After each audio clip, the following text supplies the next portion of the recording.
Bonjour à toutes je m'appelle Martin, je suis éducateur dans un foyer de protection de l'enfance du canton de Vaud. Et je vais vous présenter quelques idées et stratégies pour aider des collègues qui ont vécu un événement traumatisant au foyer. J'ai pas de conflit d'intérêt lié à cette présentation.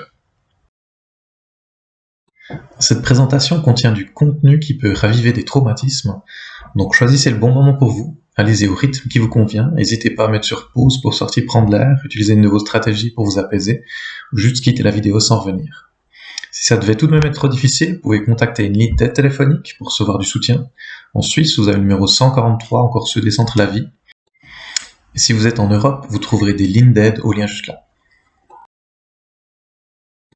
J'ai décidé de me focaliser sur le soutien immédiat, à court terme, plutôt que sur la prévention ou sur le soutien à plus long terme.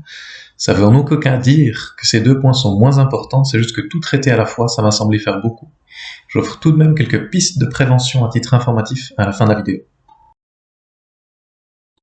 Le contenu de cette présentation est principalement fondé sur le travail de master de Gabriel Lebrun, déjà parce que c'est le travail sur le sujet qui m'a le plus marqué, et aussi parce qu'il présente plusieurs exemples. J'ai aussi ajouté quelques apports de références externes et des expériences personnelles. Dans un monde idéal, les éducateurs en foyer travailleraient avec des jeunes calmes, qui vont pas trop mal, avec des familles participatives et à l'écoute, avec des responsables soutenantes S, et avec des partenaires toujours disponibles. Les journées seraient sans imprévu, sans surprise, sans accident. Dans un monde idéal, on a déjà des systèmes efficaces en place pour prévenir les éventuelles crises. S'il devait vraiment en arriver, on aurait toujours les moyens d'y répondre rapidement, en prenant soin de l'autre et de soi-même, tout en envisageant le court, le moyen et le long terme. Dans un monde idéal, cette présentation serait évidemment pas très utile. Dans la réalité, le travail en foyer, c'est parfois des jeunes qui explosent de colère de manière imprévisible, qui sortent le premier objet venu et qui menacent tout le foyer avec, un accident lors d'une sortie, un jeune qui refuse d'écouter, qui se met en danger, du travail 24 heures sur 24 pendant plusieurs jours de camp, personne pour vous aider, pas de remplaçant face à une crise, une direction qui vous dit que c'est votre faute, que la violence c'est normal, qu'il faut faire avec, et que demain on vous attend, des jeunes qui sont envoyés au poste de police ou à l'hôpital et qui reviennent quelques heures après avec exactement le même problème. La réalité, c'est qu'il y a des éducateurs tristes qui ont des traces de traumatisme dans leur passé. C'est d'ailleurs pour éviter ça aux autres que certaines ont choisi ce métier. C'est des blessures qui sont parfois encore très sensibles, encore ouvertes. C'est des éducateurs tristes qui sont parfois pas formés du tout sur la gestion des traumatismes, que ce soit les leurs ou ceux des autres. Dans une étude aux USA, un tiers des éducateurs disent avoir eu peur de mourir au moins une fois au travail dans leur carrière. Aux Pays-Bas, on a 75% des éducateurs de foyer qui disent avoir reçu des menaces verbales de la part des jeunes, un tiers qui disent s'être déjà fait frapper, 20% qui disent s'être déjà fait menacer avec des armes, et tout ça, c'est qu'une infime partie de ce qui peut contribuer à un traumatisme. Depuis quelques années, on observe un intérêt croissant vers ce qu'on appelle la pédagogie du trauma, ou Trauma Informed Care. On a d'ailleurs quelques projets pilotes à ce sujet dans des foyers suisses alémaniques. L'idée de base de cette approche, c'est que tout le monde peut avoir vécu des traumatismes et pouvoir mettre en place des conditions pour éviter de les rappeler et de retraumatiser. On va essayer de rendre les foyers les plus soignants et thérapeutiques pour celles qui y vivent et qui y travaillent. Mon objectif, à la fin de cette présentation, c'est d'avoir suscité des réflexions sur la pédagogie du trauma dans votre foyer et que vous ayez un certain nombre d'outils. Maintenant, un événement traumatisant, c'est quoi? C'est une situation où on vit une peur intense, ou encore de l'horreur, où on craint pour sa vie ou celle de quelqu'un d'autre, où on sent que quelqu'un est en danger imminent, et où souvent on se sent impuissante. Concrètement, au foyer, ça peut être des coups, des bagarres, une crise de groupe, une émeute, des automutilations, un accident, un incendie, quelqu'un qui tente de se suicider, le fait d'avoir contenu un jeu. C'est des événements qui peuvent être traumatisants pour l'auteur, les observateurs tristes, pour les victimes, mais aussi pour celles qui entendent ensuite parler de l'événement ou qui le voient s'il y a des vidéos. Chaque personne a sa sensibilité propre. Un même événement peut être traumatisant pour quelqu'un, mais pas forcément pour un autre. Un événement peut aussi être traumatisant au moment où il y a lieu, mais aussi après. Parfois c'est une semaine, un mois après les faits, qu'on arrive à se poser, qu'on se dit « Wow, j'ai vécu un truc terrible ». Un événement traumatisant, ça peut causer un traumatisme, mais ça en cause pas forcément un. On a un certain nombre de facteurs qui peuvent augmenter ou réduire ce risque. Par exemple, est-ce que c'est un événement qui était grave? Est-ce que c'est un événement qui s'est répété? Est-ce que c'est un événement à laquelle la personne a été réexposée plusieurs fois? Est-ce qu'elle a pu prendre un moment pour elle? Est-ce qu'il y a eu des espaces de parole? pour exprimer ce que la personne avait vécu? Est-ce que c'était prévisible? Est-ce qu'ensuite elle s'est sentie impuissante vis-à-vis de cet événement? Est-ce qu'ensuite elle était blâmée vis-à-vis de celui-ci? Est-ce qu'il y avait des antécédents dans sa vie personnelle? Tout ça, c'est des facteurs qui contribuent. À savoir qu'avoir de l'expérience en tant qu'éducateur, ça peut protéger, mais c'est jamais une garantie qu'on vivra pas un traumatisme. Peut-être qu'on n'avait jamais vécu ce type d'événement, peut-être qu'on était fragilisé au moment des faits, peut-être que ça nous a fait penser à quelqu'un en particulier auquel on tient. Tout ça, ça peut contribuer aussi. Donc il ne faut pas partir du principe que les anciens, les anciennes sont immunisés, ils ont aussi besoin de soutien. Concrètement, ça ressemble à quoi quelqu'un qui a vécu un traumatisme? Chaque personne est différente, chaque personne réagit à sa manière, mais on a des points communs qui peuvent apparaître. C'est une personne en état de choc, qui ne bouge pas, ne parle pas, qui a plus où réagir. C'est quelqu'un qui se sent toujours en danger, qui est en train de regarder à gauche, à droite, qu'est-ce qui se passe? Est-ce qu'il est en train de monter les escaliers? Est-ce qu'il va se passer quelque chose? C'est de l'hypersensibilité, de l'irritabilité, le fait de très vite fâcher pour pas grand-chose, ou de partir en pleurs pour pas grand-chose. C'est la crainte que ça se reproduise, essayer d'éviter spécialement toutes les choses qui pourraient répéter l'événement. C'est repenser encore et encore à qu'est-ce qui s'est passé? Ah, j'ai vécu ça. Ah ouais, il y a eu ça.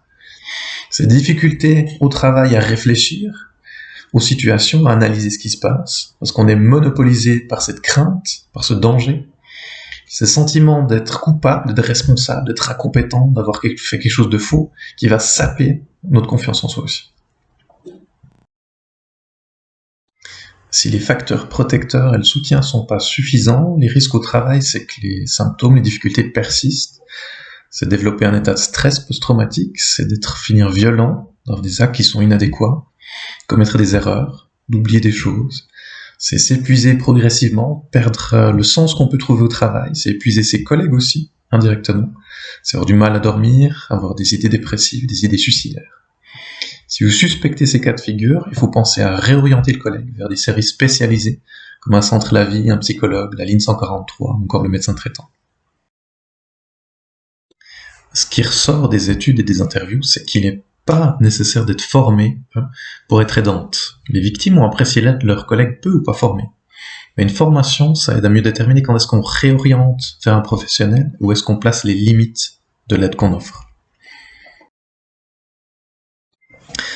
Lorsque des éducateurs tristes ayant surmonté des traumatismes ont été interrogés, les caractéristiques de l'aide qu'ils ont trouvée bénéfique, c'est d'être écouté, sans jugement, ni conseil indésiré, c'est d'être reconnu en tant que personne qui a vécu quelque chose de difficile, d'être cru par rapport aux faits, par rapport aux émotions qu'on est en train de vivre, par rapport aux besoins qu'on exprime, d'avoir le choix de ce qu'on veut faire, ce qu'on veut pas faire, si on veut être impliqué ou non, si on veut des informations ou non, si on veut discuter de ce qui s'est passé ou non, que son avis soit pris en compte dans les décisions qui sont mises en place après.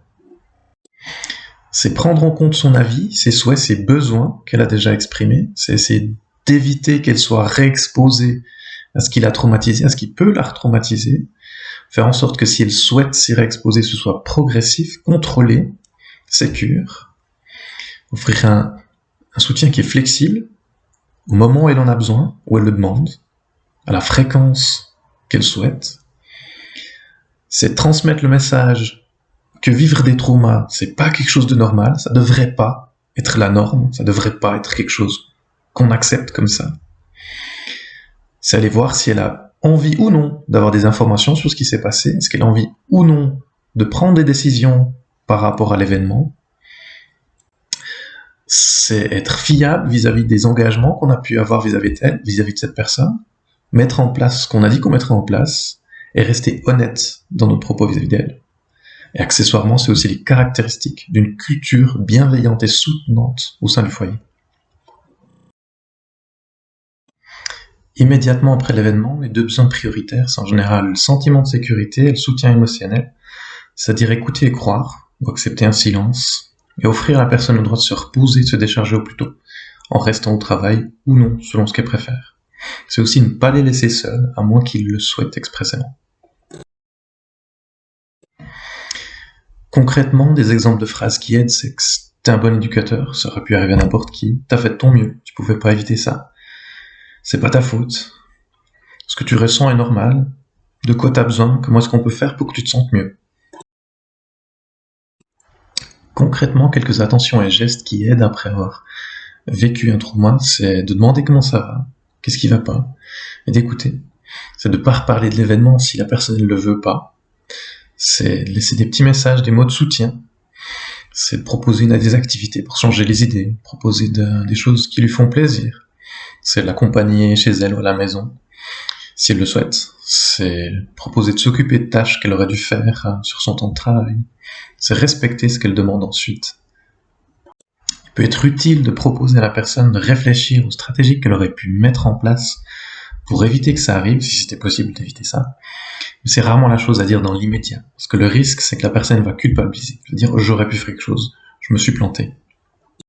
Si vous avez d'autres exemples d'attention, de gestes, de bonnes pratiques qui sont bénéfiques, que vous avez trouvé bénéfiques, n'hésitez pas à les partager dans les commentaires de la vidéo. Les fausses aides ou les écueils, c'est ce qu'on fait parfois en voulant bien faire, mais qui se montre parfois néfaste pour les victimes. C'est donner du congé, mais quand il revient au travail, il a encore plus de boulot. C'est demander 1000 fois comment ça va, lui demander des détails sur qu'est-ce qui s'est passé, qu'est-ce qu'il a traumatisé, donc le retraumatiser en faisant répéter ces événements-là. C'est faire comme si de rien n'était, comme s'il avait rien vécu de difficile. C'est lui dire que ça va l'endurcir, que ça va l'aider, qu'il faut faire avec. C'est parler de soi, ce qui nous touche nous, alors qu'on est en train d'essayer de soutenir vers lui. À plus long terme, soutenir ses collègues, c'est essayer de réduire les risques de traumatisme en agissant sur leur cause. Sans aller dans les détails, par exemple, avoir une forme de dépistage des problématiques à l'entrée dans le foyer avec plusieurs thérapies qui sont orientées sur ces difficultés, créer des espaces de parole, des espaces de réflexion, d'action, qu'est-ce qu'on peut faire par rapport à ces problématiques, ces causes. C'est offrir des formations sur la désescalade, self-défense, offrir des rappels pour les gens qui oublient, qui n'étaient pas là, permettre aux jeunes de participer à des ateliers pour gérer leurs émotions, leur colère, leur frustration. C'est s'intéresser au profil des jeunes qui sont acceptés au foyer. Est-ce qu'on a trop de situations qui sont compliquées? Est-ce qu'on a des profils qui vont mal ensemble? Est-ce que les groupes sont trop grands avec les problématiques actuelles?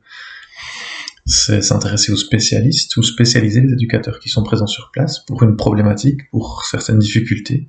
Aller chercher des collaborations avec des partenaires externes, c'est avoir un système d'alarme, éventuellement, pour trouver de l'aide dans l'immédiat, c'est avoir une offre de supervision pour tous les employés qui peuvent être touchés par des traumatismes. C'est aussi avoir suffisamment de remplaçantes de S pour les personnes qui sont en difficulté, qui viennent vivre quelque chose qui est trop dur pour pouvoir rester au travail. C'est réfléchir au temps d'encadrement. Est-ce qu'il faut plus d'éducateurs pour le même nombre de jeunes? Est-ce qu'il faut que les éducateurs soient doubles, toujours, ou à triple?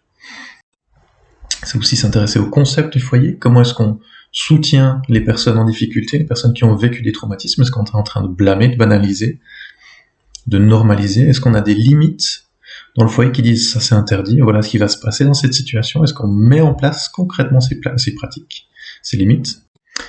Et c'est aussi s'intéresser aux conditions de travail, au financement du foyer, des actions entreprises à l'intérieur du foyer, parce que pour pouvoir avoir des remplaçants, pour pouvoir avoir des moyens de décharge, pour pouvoir se mettre en arrêt maladie, il faut qu'on ait les moyens derrière, il faut qu'on ait les financements pour offrir ces choses-là. Je vous remercie pour votre attention.